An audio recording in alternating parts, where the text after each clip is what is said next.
Good evening and welcome on board the Newstrack. I'm Rahul Kanwal. After the questioning of Rahul Gandhi and Sonia Gandhi, the offices of the National Herald have been sealed. The Congress is up in arms. The BJP is saying this is action taken by the Enforcement Directorate, which is not political. That's my top focus on the Newstrack tonight. After grilling and raiding, now ED sealing.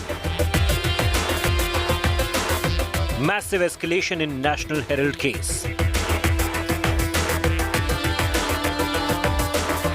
ED agents swarm Delhi's Herald House.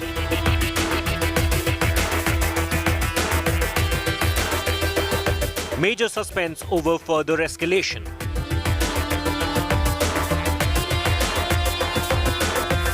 Gandhi's silent. Congress army hits war path.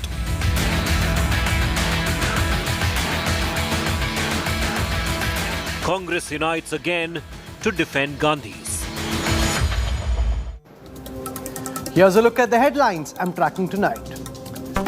Congress says it is under siege after the Enforcement Directorate seals Young Indian Private Limited offices at the Herald House in the capital. Police deployment increased outside Rahul Gandhi's house. Political showdown over the Tiranga Yatra. BJP hits out at the opposition for not participating in the rally. Partha Chatterjee and his associate Arpita's ED custody extended till the 8th of August. India Today investigation reveals how fake appointment letters were issued to scam aspirants. Amir and Kareena starrer Lal Singh Chadda caught controversy again. Kangana accuses Amir of orchestrating negativity around the film for publicity. Nancy Pelosi leaves Taiwan after a 15-hour pit stop, hails the island nation's resilience. China's bluster fully exposed. 43 years ago, with the Taiwan Relations Act, America made a bedrock promise to always stand with Taiwan.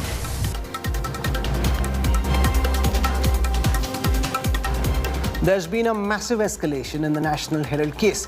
After grilling and raiding, the Enforcement Directorate this evening sealed the Young Indian Private Limited offices at the Herald House in the capital. The Congress has gone into war mode after the ED's action, claiming that their party is under siege. Security has been beefed up at Rahul Gandhi's residence in the capital. The Congress MP is currently in Devangari in Karnataka and is expected to return at 10:30 p.m. tonight. The top Congress leadership went into a huddle as the Delhi police increased its presence outside the Congress headquarters. The sealing of Young India offices comes after Congress Supremo Sonia Gandhi and Rahul were both quizzed earlier about their involvement in this case by the Enforcement Directorate. ED sources tell India Today that only the Young Indian office has been temporarily seized as they were unable to conduct searches within the premises. Sources say summons have been sent to the principal office bearer Mallikarjun Kharge to conclude the search. Only when Kharge presents himself for the search will the temporary seal be lifted.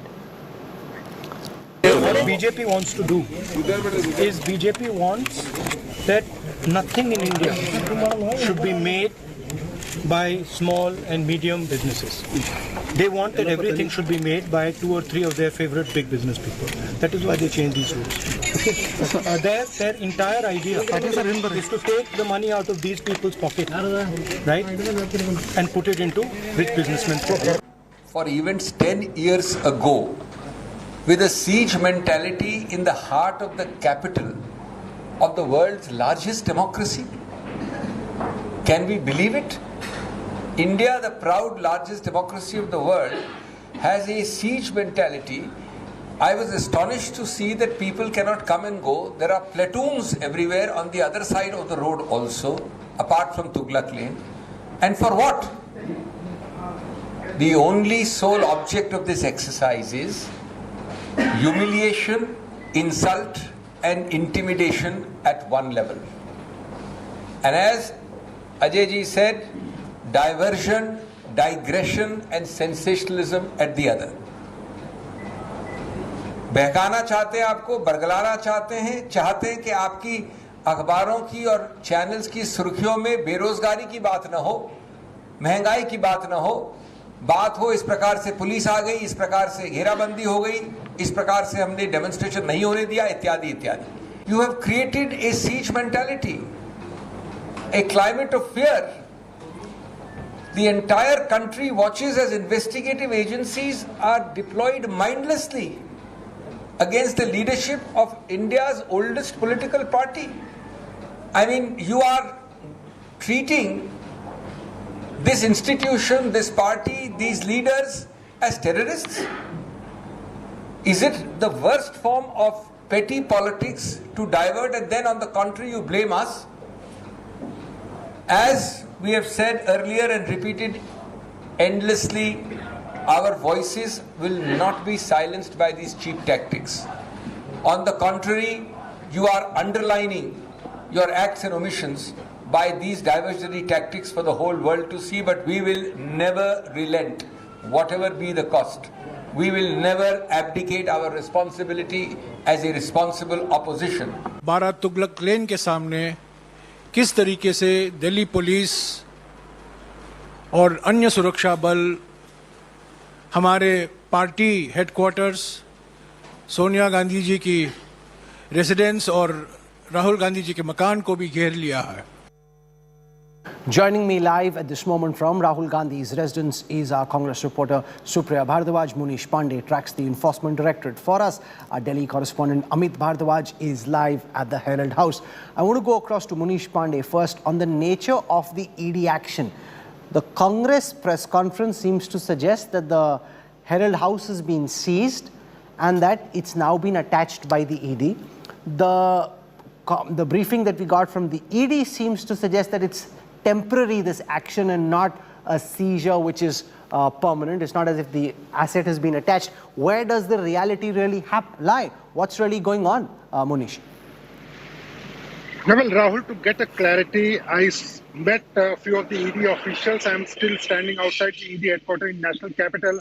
And what the sources within the Enforcement Directorate have told India today, that whenever a search is being conducted, there is a procedure that a person from the same office should be present before the ED officer so that the search warrant can be executed.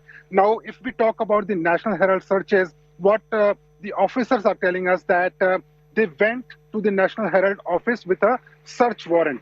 Mr. Mallikarjun Kharge was called. Mr. Mallikarjun Kharge presented himself before the Enforcement Directorate officials, but when the ED officials wanted to conduct searches inside the Young Indian Private Limited office within the National Herald office, then he was not cooperating. And that is why this office has been temporarily sealed.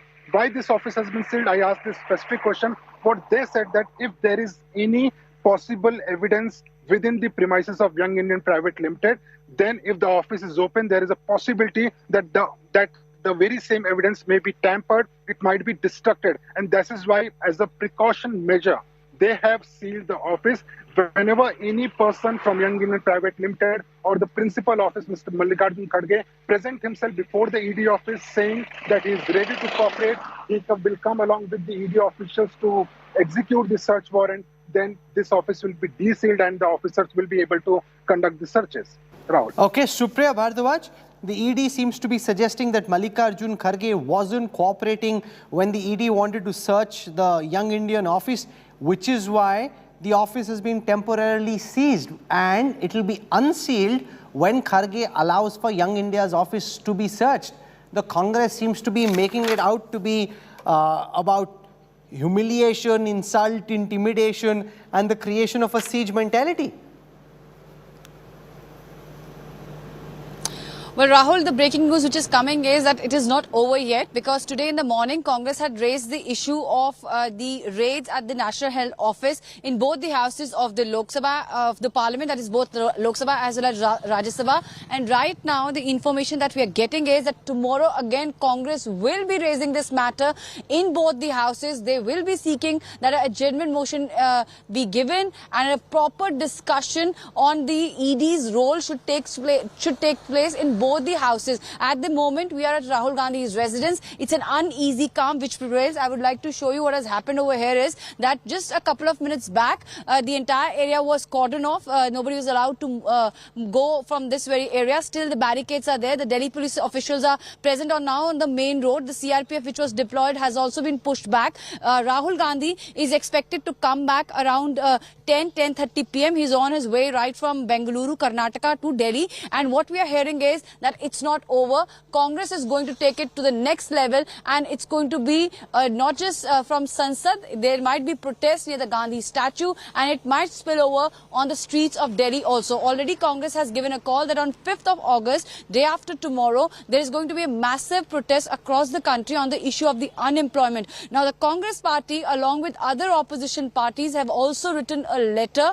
There are approximately 21 opposition parties which have come together and have even questioned the judgment as far as the PMLA case is concerned. So what we are seeing at the moment is that it's just not the Congress party, but the entire opposition which is being reached out by the principal opposition party, and tomorrow it can be a mega showdown when the Parliament's monsoon session resumes. Okay, so we've got Amit Bharadwaj. He's joining us at this moment from the Herald House. Amit, what's happening at ground zero? Do you have a sense of whether this office is temporarily seized, permanently seized? Has the asset been attached? What are the officials you're talking to on the ground telling you?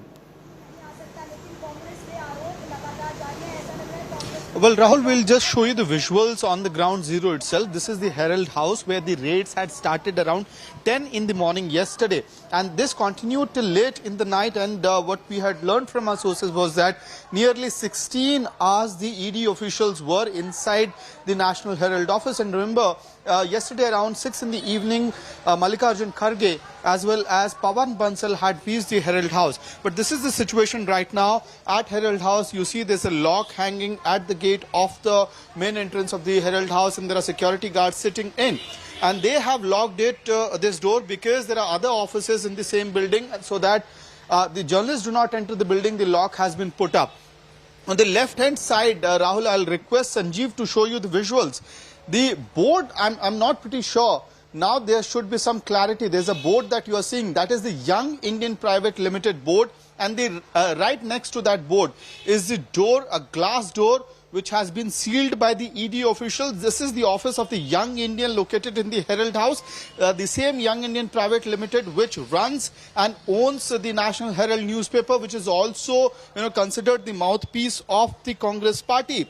So this office has been sealed by the ED officials, and whether this is a permanent seal or whether this is a temporary seal can be understood from the fact that there are two notices which has been put on the gate, the glass door of the Young Indian Private Limited, and both of these notices are paper notices, and there are sellotapes which has been put along with it. So if anybody tries to open the gate without informing the ED officials, without private information to the ED officials, that particular notice will break, which would mean violation of the law. And clearly, as Munish was saying, there are claims that the principal officer of Young Indian were not present here when the ED officials had reached here, and that is why the office has been sealed. So clearly the seal at the Young Indian office in Bahadur Shah Jafar Road in the Herald House looks like a temporary seal, but okay. I'll come back to you for more in just a moment. I want to just talk about that big question in political circles at this moment, which is about whether Rahul Gandhi and or Sonia Gandhi could be arrested next. Munish Pandey, do you have any sense? And obviously, the ED doesn't announce these decisions before they're actually taken and made. But what's the general sense in the ED? Is it possible that Rahul and or Sonia could be arrested? Well, Rahul, this is a very straightforward question, and let me tell you something. I spoke to a very senior officer in Enforcement Directorate, and I asked the very straight question that whether there is any possibility of Rahul Gandhi or Sonia Gandhi being arrested at any stage of this investigation in the National Herald case.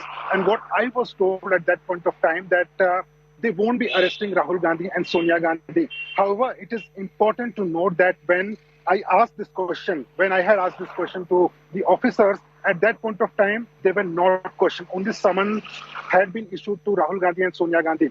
Rahul was questioned for almost 54 hours in 5 days. Sonia Gandhi has been questioned for 12 hours in 3 days. Now, during those questioning, what is important here, Rahul, is to point out is that ED is not satisfied with the answers of Rahul Gandhi and Sonia Gandhi as far as the transaction is concerned.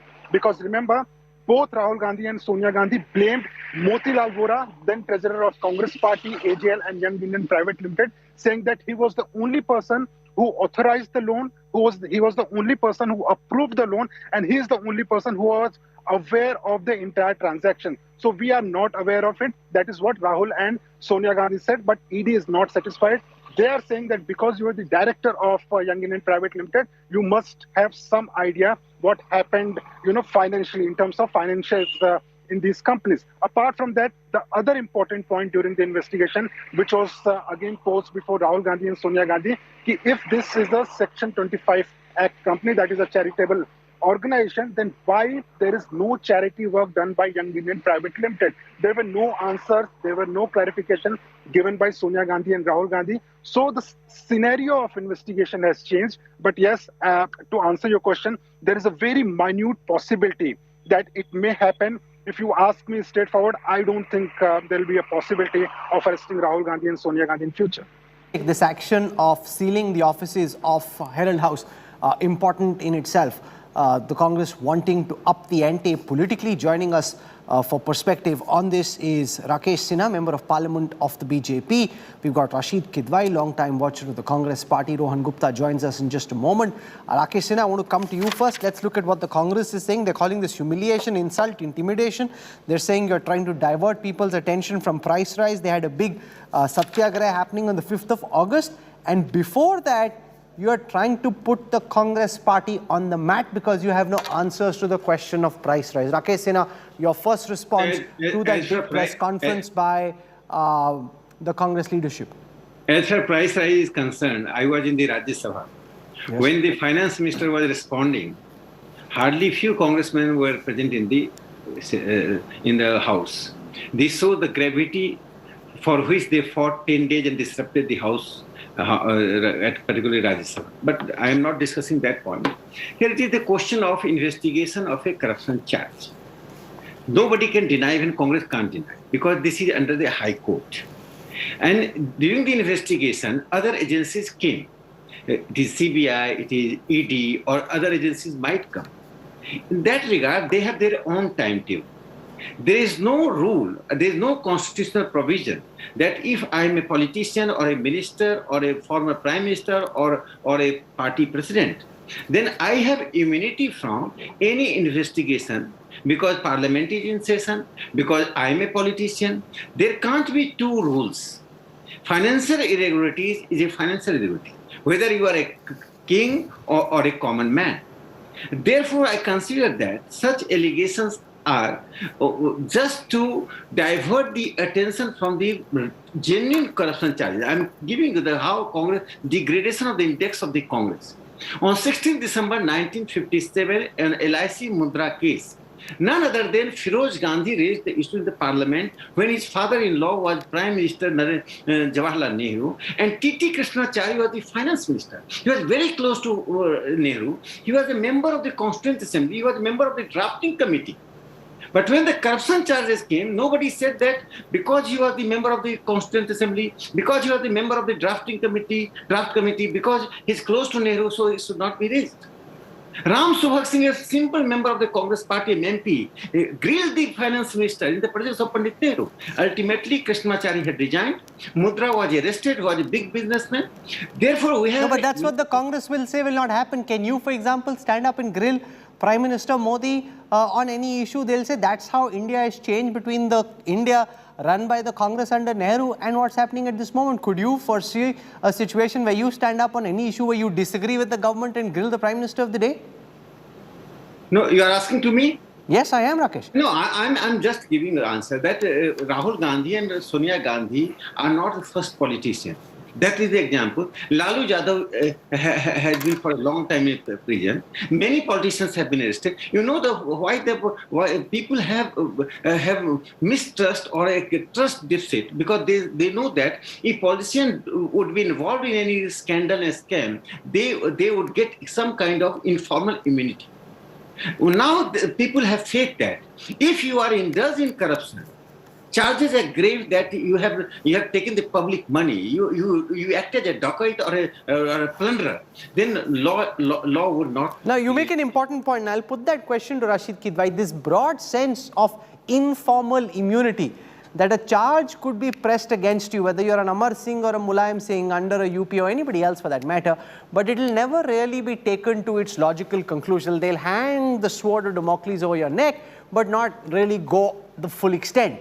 Now the BJP is saying the ED is going out and taking this case to its logical conclusion, and just because they are Congress leaders or opposition leaders doesn't mean that they have immunity. They need to answer, for example, why does Young Indian do no charity if it's registered as a charity? Absolutely, Rahul. Law must apply to all. In terms of the political system that we have, we know that the entire political system, in one way of looking at it, journalistically speaking, is extremely corrupt, because we have a poll expenses ceiling of 50 lakh rupees in state assembly elections and 70-75 lakhs in parliament. And me and you, Rahul, know that people spend 5 times, 10 times more. So the whole idea of corruption is not confined to the opposition. What we are seeing in last many months and years is that only people who were caught with money, cash, all kind of things, they should be punished. They should be taken to task. All these things are should be, as per law, everything should happen. But nothing is happening to the ruling class or the allies or even those talented people who switch sides. Now, this, according to me, is bizarre. This is not a spirit of law. This is not a spirit of a constitutional democracy we have. So I'll ask that question to Rakesh in just a moment. But before that, let me ask Rohan Gupta about the fact that the Congress is crying itself hoarse. The ED says this is just temporary action. It's not permanent. It happened because when Mallikarjun Kharge went there and they wanted to get into the Young Indian office and search it, he wasn't being cooperative, and therefore it's been temporarily seized, and the Congress ought to allow the investigating agency to do its job, Rohan, and not interfere and not make this seem political. Rahul, this is absolutely wrong, and Mallikarjun Kharge, he has critically told that this is not what has happened. See, issue is not here about ED's action against Congress leaders or anybody. Issue is about ED's selective action against the opposition leaders. Rahul, you know the whole case. I also know the whole case. There are 8 years, there are documents in public domain, whether it is income tax returns or all other statutory filings. If there is something, anything which is wrongdoing or something which is done wrong on part of Congress party or leaders, do you feel that BJP would have waited for 8 years? See, there are different agencies. There is CBI, there is ED, there is income tax. Every agency has a different role. If you find that there is an issue related to income tax, let them investigate. We don't understand even till now how it becomes a matter of ED where there is no money involved. There is no transfer of asset, there is no transfer of money. Then how the ED comes in role? And I'll give you 10 such examples, Rahul, where ED should have acted, like cases of Hemanta Biswa Sharma or Yedurappa or Ishwarappa or Somen Mitra or Mukul Roy or Narayan Rane, where these are clear-cut cases of money laundering and where ED has not acted at all. So our question... Let Rakesh Sinha respond to it. The fact that when somebody joins the BJP or those who've been in the BJP and have corruption charges against them, Yedurappa is one example, Hemanta Biswa Sharma is one example, Narayan Rane is another. No action seems to be taken. All of what you're saying about government agencies would be correct if both government members and opposition members were in equal trouble, especially those who have charges against them. Take the Narda scam, for example. Charges against multiple people. When someone like a Suvendu Adhikari joins the BJP, no action is subsequently taken against him. All the action happens prior to him joining the BJP. There are 2 dimensions of the arguments. One is that why actions against the only opposition parties. This means suo moto they agree that there are corruption charges against the opposition parties. No, what about Hemanta Sharma? What about Yedurappa? What about Narayan Rane? What about Suvendu Adhikari? I'm coming to that. You know, the Partha's girlfriend, Arpita, had crores of rupees at her home. In Jharkhand, you have seen that IS officer was arrested for 20 crores at her home or someone, her chartered accountant's home. But if you don't rate someone like a Narayan Rani, you don't know what he has. No, if you don't rate Suvendu Adhikari, you don't know what he has. If you have a concrete charge, you file the PIL, go to the court. If you feel that government is discriminating, if you feel that the agencies are not... No, why should it be upon the person who's feeling discriminated? Why can't the agencies do their job? You just say that if you are slapping a criminal five slaps, then you also slap a simple man. I'm not. I'm taking, for example, a case like Narda, where the same charge was leveled against multiple members of the Trinamool Congress, some of whom have been acted against and are in jail at this moment. Others are happily sitting and leveling charges of corruption against members of the Trinamool. They were in the Trinamool when that same charge was leveled. Either the charge is true or it's not true. If it's not true, it's not true for all. If it's true for all. There can't be discriminatory action. Let me complete. You know, some people who have joined the BJP, as you are accusing, their cases are in the court. And sometimes 90%... So this case was also in the court? This case was also in the court? In 90% cases, it is the court's direction that ED and others can. ED takes so much action in very few cases when it finds the concrete evidence. Here, National Herald case. Do you think that National Herald was not deconstructed by plundering money? Who had taken the money? BJP or common man? It was your property. It was a public. It was your money created by the Jawaharlal Nehru. 1938, the National Herald was created, and you plundered it. You finished it. No, but there are several questions, Rohan Gupta, which the Congress leadership seems to be unable to explain. The fact that they keep blaming Motilal Vora, the former treasurer. Now, that's very convenient. If I have signed on some property agreements or financial papers, and if it's been done in my name, I need to know what has happened. I can't say my chartered accountant did it, I don't know, Motilal Vora did it, I don't know. That is simply unacceptable under law. Rahul, whatever we are commenting here, what you are saying are on secondary sources. We don't know. Like 50 hours of questioning has been done. Even Sonia ji have gone to ED for a number of times. So, see, whatever answers they had, if ED finds that they are not correct, we cannot decide that in public debate. But I'm asking you a simple question. How can Sonia and Rahul Gandhi or the Congress leadership get away by saying, we don't know what happened in the Herald House papers or in the Young Indian papers because these decisions were taken by Oscar Fernandez and Motilal Vora. Boss, you're on those papers. You are the majority stakeholder. You are saying you don't know what happened in your name. If somebody is asked questions for 50 hours, do you feel that he has not answered any question? Come on, that's not I'm not saying that. I'm asking you a straight question which you're dodging and evading. How can Rahul and Sonia Gandhi get away by saying that they don't know what happened? Motilal Vora took all the decisions. If my chartered accountant takes a decision, I know what he's doing because he's doing it in my name. I can't get away by saying, "Mujhe nahi malum mere CA ne kya kiya." Rahul, give me 30 seconds. I have just one question. उनको 3-4 दिन बुलाया गया है. They have answered all the questions, and if ED doesn't find them satisfactory, they are definitely open. Rohan, how do you know that they have answered all the questions? Rohan, how do you know? No, have Rahul and Sonia have briefed you and the party that they have answered all the questions? In fact, okay, both don't speak at the same time, please. One at a time, don't try and make noise. Try and make sense, one at a time. Let Rakesh make his point and then I'll go to Rohan for a counter. Look, you are telling that they have answered all the questions. I am really surprised. A person who served the Congress lifelong, Motilal Vora, he was a senior member of the Congress, one of the, in the post-independent India, he has been consistent to the Congress line. He had never left the Congress.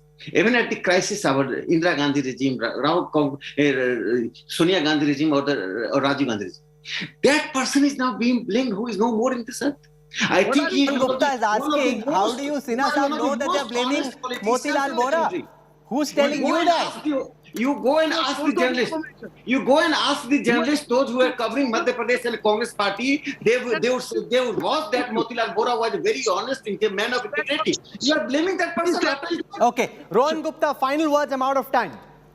Rahul, it's very clear BJP MP could not answer that why there are no cases against people who have led Congress and joined BJP. Let me ask him one question. Give me names of 5 BJP leaders out of 5,422 cases which BJP has filed during their tenure who are in BJP or who have joined BJP. Not even a single leader. So this cannot happen. You cannot use agencies selectively against the opposition. We will keep on raising our voice against price rise. We'll keep on raising our voice against GST. Come what may, we are not afraid of BJP. Let them misuse the agency. We'll keep on fighting for people. 5th August is the big day where we are going to... I'm out of time.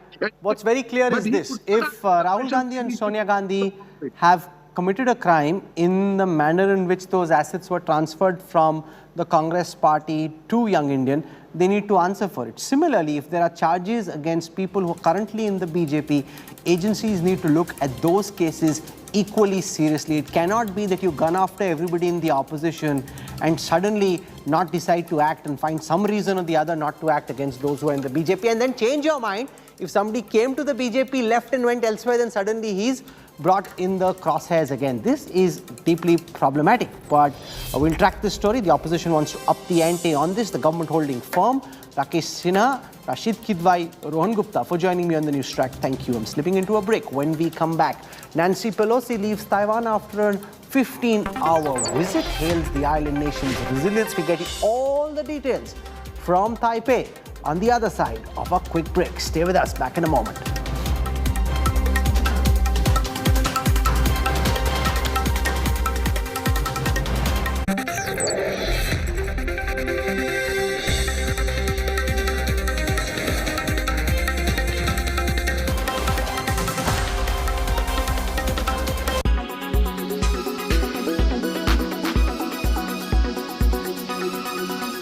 Speaker has the right to visit Taiwan, and a Speaker of the House has visited Taiwan before without incident, as have many members of Congress, including this year. The world has seen the United States government be very clear that nothing has changed about our one China policy. 佩洛西众议长如果赴台，将是对中国内政的粗暴干涉，严重损害中国主权和领土完整，肆意践踏一个中国原则。 Nancy Pelosi will be the first House Speaker to visit Taiwan in 25 years. When House Speaker Newt Gingrich traveled to Taiwan in 1997, Beijing initially objected and threatened a response. Mrs. Pelosi opened her trip to Asia on Monday in Singapore. She and 4 other Democratic members of Congress met with Singapore Prime Minister Lee Hsien Loong. Nancy Pelosi has often spoken out about human rights violations in China. In 1991, she unfurled a protest banner in Tiananmen Square. And in 2015, Beijing allowed her to visit Chinese-controlled Tibet, which was a rare concession. But her recent visit is straining US-China relations. US supports Taiwan as a democratically governed island, but Beijing claims it to be Chinese territory. The US is walking a fine line of dichotomy. US had to sever ties with Taiwan in 1979 to maintain relations with China. But that same year, it also passed the Taiwan Relations Act, which guarantees support for the island. The Chinese believe it to be a threat to their one China policy that states that there's only one Chinese government. Ahead of her visit, the Chinese military released a video of the People's Liberation Army conducting land, sea, and air drills. The video was released on August 1st, marking the 95th anniversary of the founding of People's Liberation Army, and ends with the slogan, "Bury all the enemies that dare to invade," forging ahead towards successive victories.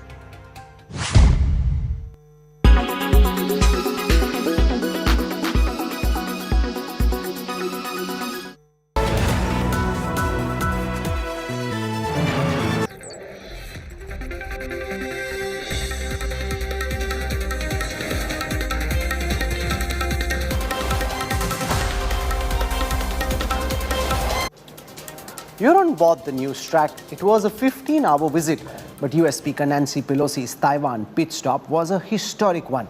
China, which had been warning of very serious consequences, ending up issuing just statements. As Taiwan simmers in the wake of the big Pelosi visit, the critical question is, what will Beijing do next?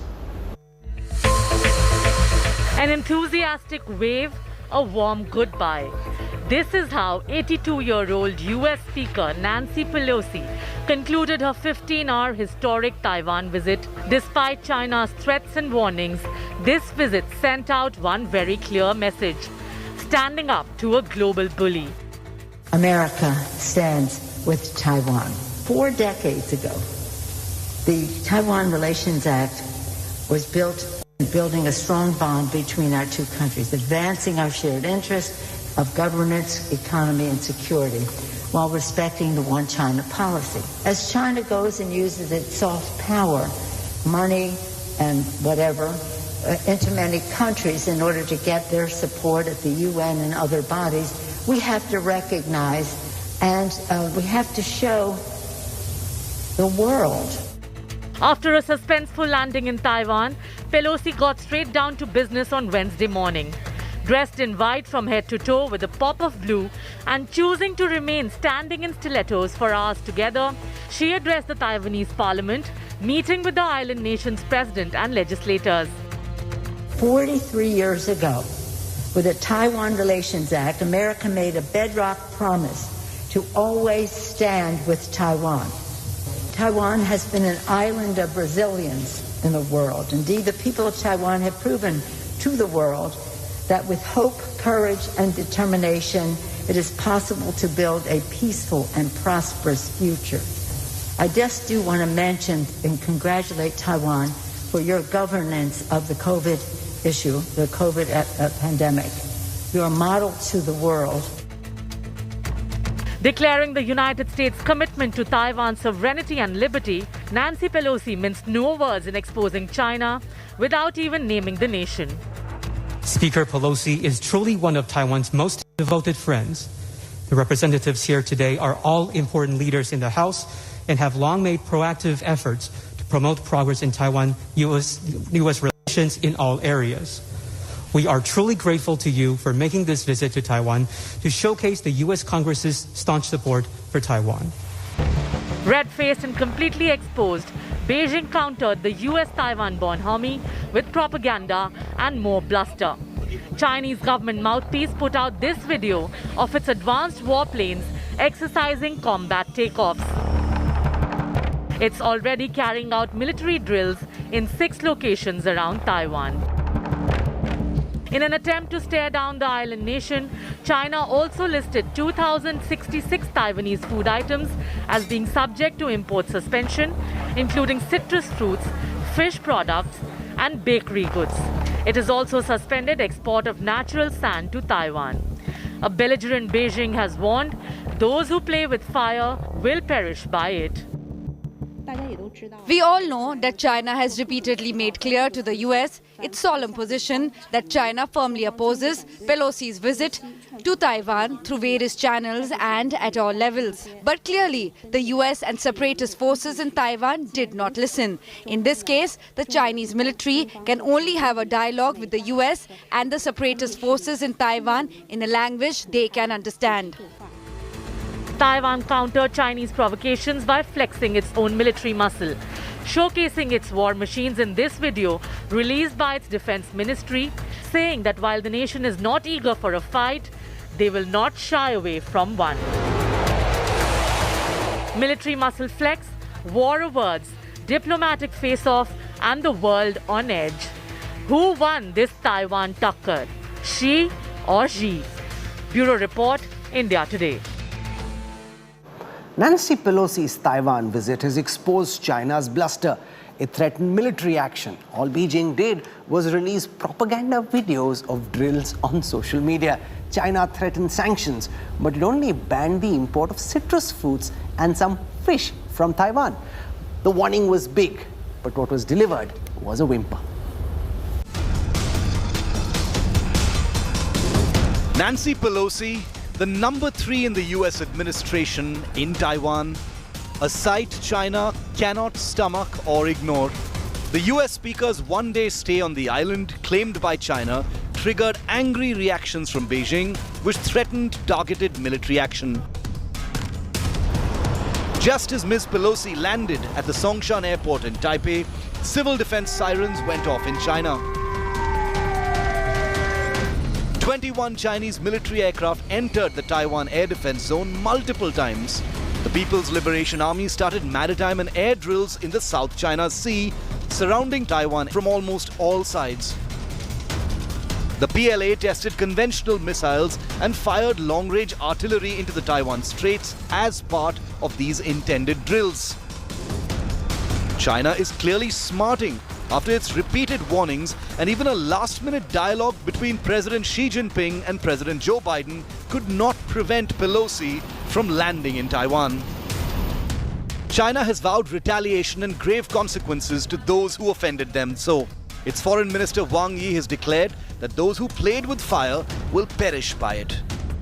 The Chinese Foreign Minister's statement is in line with earlier statements by the country's diplomats leading up to Pelosi's visit. Recently, China has made it clear to the US on many occasions that it is firmly opposed to Speaker Pelosi's visit to Taiwan. We are fully prepared. If the US insists on going its own way, China will certainly take firm and forceful measures to safeguard its national sovereignty and territorial integrity, and the United States should be held responsible for any serious consequences. China has also hit Taiwan with trade bans. It has stopped the import of 2,066 Taiwanese food items, including citrus fruit, fish products and bakery goods. China has also suspended the export of natural sand to Taiwan. While it is really the US that's on China's radar, Taiwan may have to bear the brunt for now. Bureau Report, India Today. From military drills to trade bans to jets flying closer to Taiwan, China tried hard to oppose Speaker Nancy Pelosi's visit. Beijing will now be holding joint military operations, including maritime and air drills around Taiwan. The critical question is, will things get more complicated after Pelosi's departure?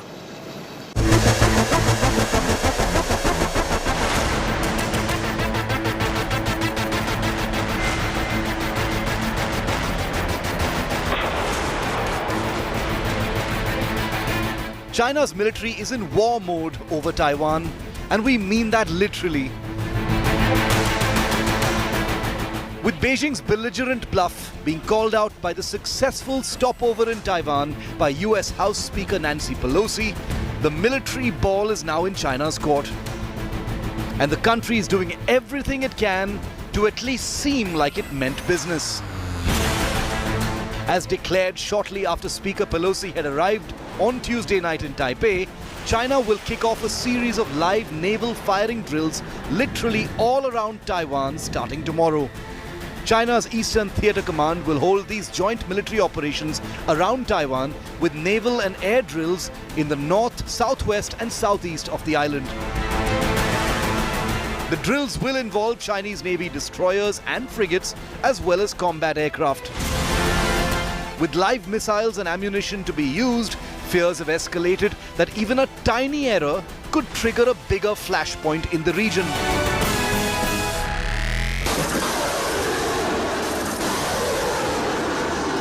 In fact, China has already begun long-range artillery firing in the Taiwan Strait and conventional missile test firing in sea regions east of the Taiwan island.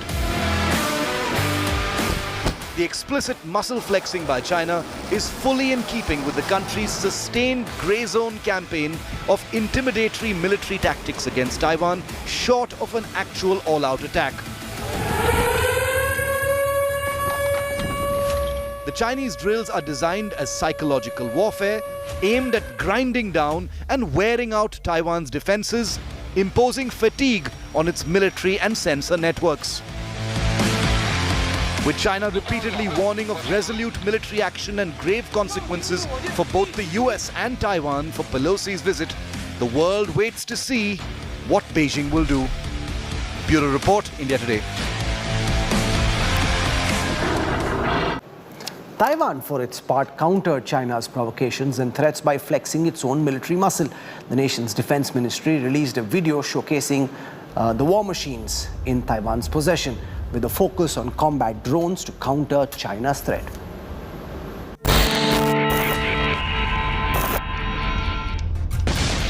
What does the surgical drone strike on Al-Qaeda terrorist chief Zawahiri have in common with faraway Taiwan? In case you're wondering, This tiny island off China's coast, that's now in the full blast of Chinese war drums, recently completed long-range test flights of its own clone of the US Predator drone. Designated Tengyun-2, the intended attack drone system was recently tested by Taiwan over ocean for the first time, proving its endurance and optical equipment.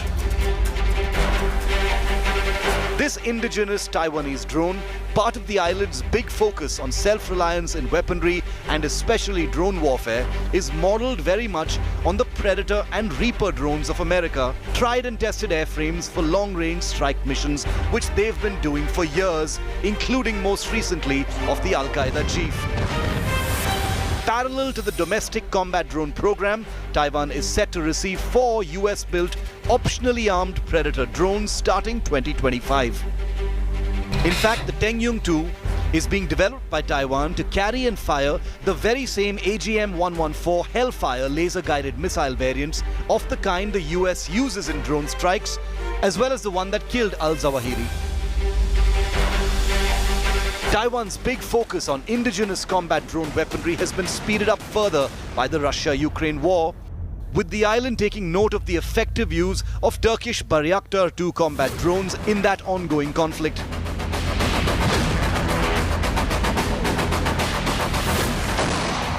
Taiwan has already developed 2 suicide drones previously. The Tengyun-1 and Shen-Xiang, both are in active deployment. The national focus on combat drones is fully in keeping with Taiwan's so-called porcupine strategy, which is to defend against China using a multiplicity of small but painful counters that together offer a formidable proposition against any aggression or even a potential Chinese invasion. With vastly more internal resources, China is significantly ahead in the combat drone space, having developed and deployed the Wingloong 2 strike drone in the last few years. Advanced versions of the Chinese Wingloong 2 are capable of carrying a dozen strike munitions with flying endurance in excess of 24 hours, making them potent bombing platforms in active Chinese service. The Wingloong 2 has been exported to several countries, with Pakistan also signing up for at least 48 of the type. In the unlikelihood of open military hostilities, a drone war between China and Taiwan isn't beyond the realm of possibility. Both countries will be watching each other's programs very closely. Bureau Report, India Today. There are fears that the face-off between China and the United States over Taiwan could spell more trouble for Indian industry, which has already been battling a semiconductor shortage for the past 2 years. Business Today's Bureau gets a look at what the heightened tensions between Taiwan and China mean for an Indian consumer. Just as the Indian auto industry was emerging from its worst slowdown ever, there are fears the semiconductor supply crisis could return. These images of the latest and most potent weapons in the arsenals of China and the US have rattled the world these past 2 days, with the industry dreading the prospect of China throttling the supplies of semiconductors from Taiwan. Last year, Taiwan controlled 63% of the world's semiconductor supplies.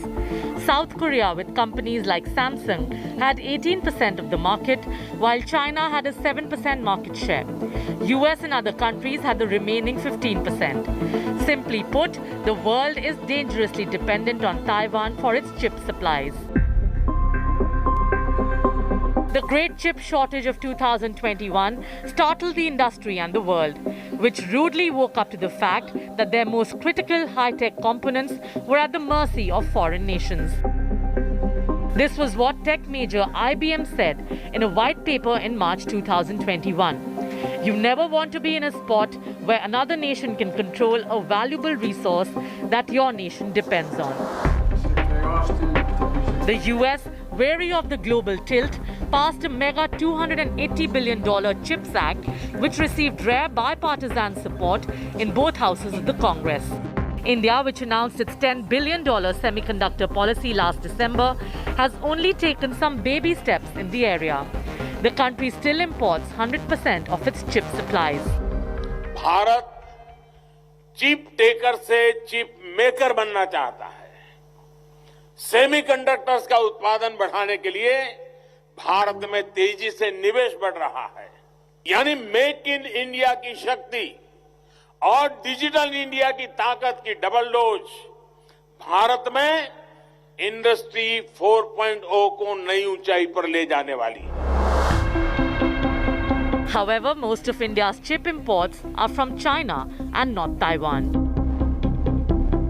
Ministry of Commerce data shows India imported over $8 billion of digitally integrated circuits alone in 2021-22, of which China accounted for over 50% of supplies, a rise of 106% on year. This was followed by Hong Kong at around $1.85 billion. Singapore took third place, supplying chips worth $547 million, while Taiwan came fourth with supplies worth $470 million. Meanwhile, at least 2 international consortiums have expressed interest in investing in the semiconductor industry in India, with Karnataka, Gujarat, Maharashtra aggressively wooing the technology. While India may not be in the fab picture at present, one of the big advantages it enjoys is its strength in chip design. Nearly 20% of the world's design engineers are Indians, and most are employed by foreign companies in India. Bureau Report, Business Today Television. This is where we wrap up the Newstrack tonight. For your time and your trust, thank you very much. I look forward to seeing you at 8 p.m. tomorrow evening. Till then, from all of us here, goodbye, good night.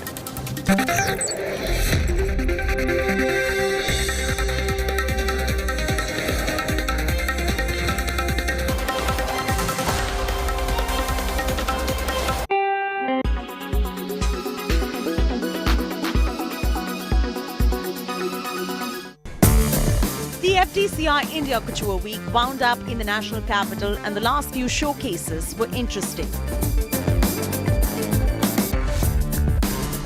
The showcases were innovative in their creative speed, putting design innovation in focus.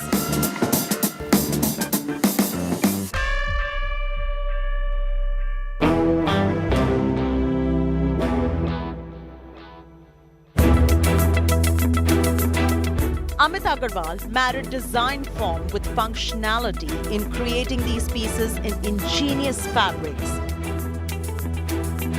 There was diversity, inclusivity, and a lot of design innovation at the heart of his couture showcases, Peresis.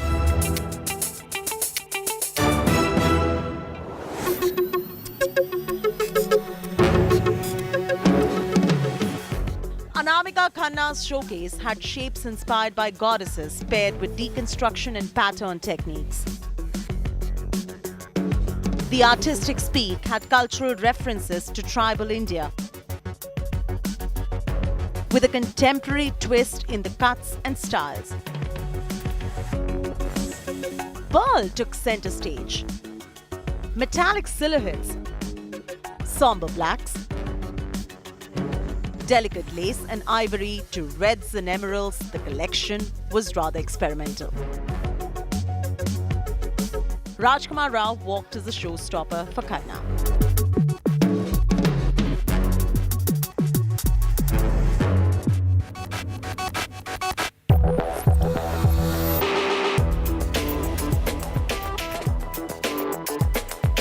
Kunal Rawal's showcase was full of wearable couture. Luxurious minimalism with gender-neutral silhouettes.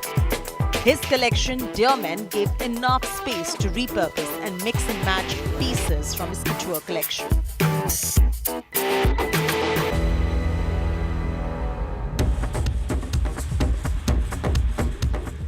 Men's fashion is becoming more and more androgynous and gender fluid, and that's the trend we're picking up.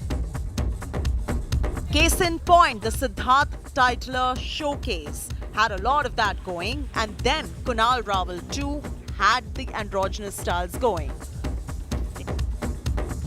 Arjun Kapoor walked the ramp in the night.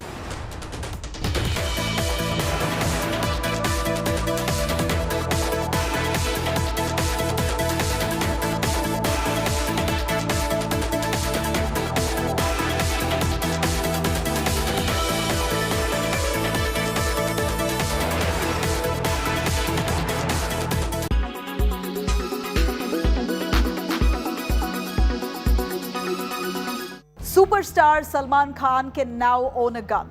Yes, Salman Khan has been issued an arms license after he applied for it, citing self-protection. The actor and his father got a death threat just days ago after singer Sidhu Moosewala was shot dead. So according to the Arms Rules 2016, any person apprehending a threat to his life due to being wealthy or any other threat can apply for a gun license, and Salman Khan's application here falls under that category of persons. Experts suggest that generally for protection, a person buys .32 caliber revolver or a pistol. The question here is, how hard is it really to obtain a gun license in India? Well, one might point that it's fairly easy to get a gun license in the United States, but it's not so the case in India.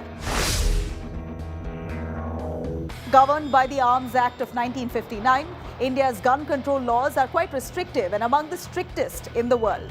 The Arms Act bans the sale and possession of firearms without a license. One has to be above the age of 21 to buy a gun in India. Only high-ranking government officials, defense officers, and select professional shooters are allowed to carry a gun. And guns can be issued for three purposes only: crop protection, self-defense, and sports. Even in the case of self-defense, evidence is absolutely necessary to show that the person is under threat. Then there's also a rigorous documentation process that includes 2 character certificates from members in one's locality, certificates for physical and mental fitness, a narcotics test, income tax returns for the last 3 years, and proof of age, identity, education, and residence. The application is reviewed by the police for at least 60 days before a license is granted. In fact, just a few years ago in India, the government had tightened its gun policies, declaring that paintball, blank firing, and air guns are basically weapons that require permit, as they can be converted into firearms with some machinery work. But for women, on the other hand, it's much easier to obtain these lighter gun licenses called the Nirbhik, following the infamous Nirbhaya case in New Delhi 2012. Taking all this into account now, it takes months or even years in India to obtain small arms license. And even after that, weapons can be confiscated by the government at any given point of time. Compare this with the United States. One only has to fill the registration form, go through a background check that lasts for about just a few minutes, and you're a gun owner then. No training, no verification of mental or physical health, no interviews, no police interaction. You bought a gun in the United States.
Make your media plan smarter with India Today Live TV on your connected devices. Amplify your brand with 100 million smart internet viewers. To advertise, mail us at sales@